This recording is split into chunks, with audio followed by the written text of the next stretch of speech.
Of course, then he's going to give the parable of the fig tree. And by now you already know what's going on there, right? Because the fig tree is a symbol of Christ. And again, we'll talk about that in Matthew 24. And then they question Jesus' authority in Matthew 23 through 27. And of course, Jesus challenges them back about the question about John the Baptist, which again, as I mentioned last week, is so significant because John the Baptist is still playing a role in the first 3.5 years of Christ's ministry, even though he has been put in prison and he's been killed by now. He's still playing a role in terms of the influence over the people to open their minds to accept Christ as the Messiah, or rejecting John to close their minds to reject Christ as the Messiah. So John's role and John's influence, the Elijah messenger's influence, lasts long after the Elijah messenger is gone. And it is this question actually that Jesus throws at them when they question his authority to turn the tables, so that he's asking them, by whose authority, by what authority did John baptize people? And of course, they back off that question quickly, because if they say that John is not the prophet, then they'll lose support of the people, which is very interesting. They're very interested in the support of the people. They're not interested in what is truth. They're interested in power. Wow. And that, of course, becomes your process that we're going to see later. We call the abomination of desolation. So you see a parable of 2 sons, you see the parable of the wicked vine dressers, and you see the parable of the wedding feast. These parables Jesus gives, they're all given in terms of warnings to warn the leaders of the leaders of the Jews of what they're doing. And he's telling them ahead of time what's going to happen if they continue down this path.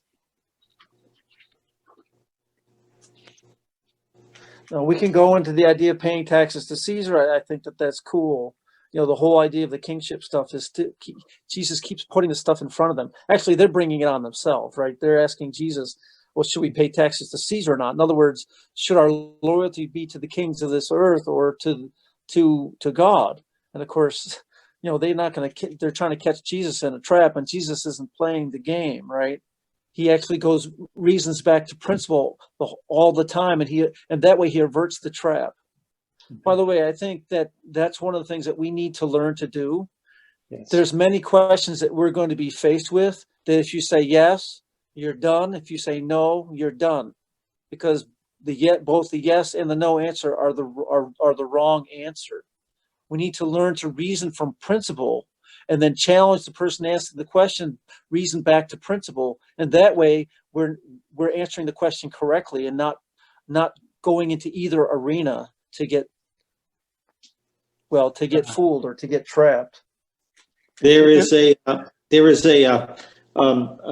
incredible onslaught here from the Pharisees, the Sadducees, the Pharisees, and the disciples of the Pharisees to test him. There's a great onslaught.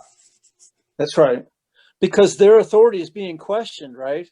Mm-hmm. So they're desperately fighting for their place in their nation, right? As they will say when they go to court, they're fighting for influence over the people. They're more interested in what people think of them than the truth. Of course, this is what's going to happen with the woes of Matthew 23, right? Jesus is going to tell them, you're more interested in performing on the outside to gain support than you are about the truth that's on the inside. Mm-hmm. And of course, this is the reason why they're rejecting Christ, because Jesus cuts to the heart of the issue, and they don't want to deal with the heart of the issue. They want to keep performing on the outside as if everything's okay, but Jesus is showing them clearly that everything is not okay. So yes, they all come at him with their questions, their theological points of view that they're trying to push, but Jesus is not supporting their mess. And they really, we all too often have really missed, I think, the key principle, or one of the key principles that Jesus is sharing in that story is, most people hear that story and they conclude, well, I'm supposed to render unto Caesar. That's their conclusion. When right. What Jesus was really saying was, I mean, he was literally penniless. He had to ask them to show me a penny because he didn't have a penny. And he did not have anything that was Caesar's, so he had nothing to render to Caesar. Everything Right. that he had was God's, and so he rendered everything to God. And that's the real principle that Jesus was teaching, and it just goes right over people's heads. Right. And the other thing, of course, is that whatever image is reflected on whatever you're claiming determines what kingdom it belongs to. So the coin reflects the image of Caesar, therefore it belongs to Caesar. But if you belong to Christ, then you should be reflecting the image and the character of Christ. That's If you right. reflect the image and character of this world, then you belong to this world.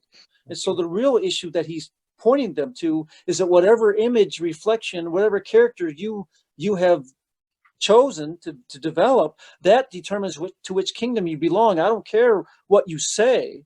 It's more than what you say. It's your character manifestation, and that's the image reflection on the coin that he points their attention to. And that's when he tells them whatever reflects the image and character of Caesar or this world belongs to Caesar. And you can use the word Satan there too if you want. And whatever reflects the character and the image of Christ belongs to Christ.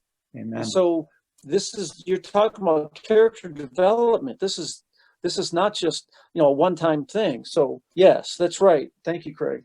That's true. Amen. And from there, you derive your authority. That's from right. From whose you are. That's right.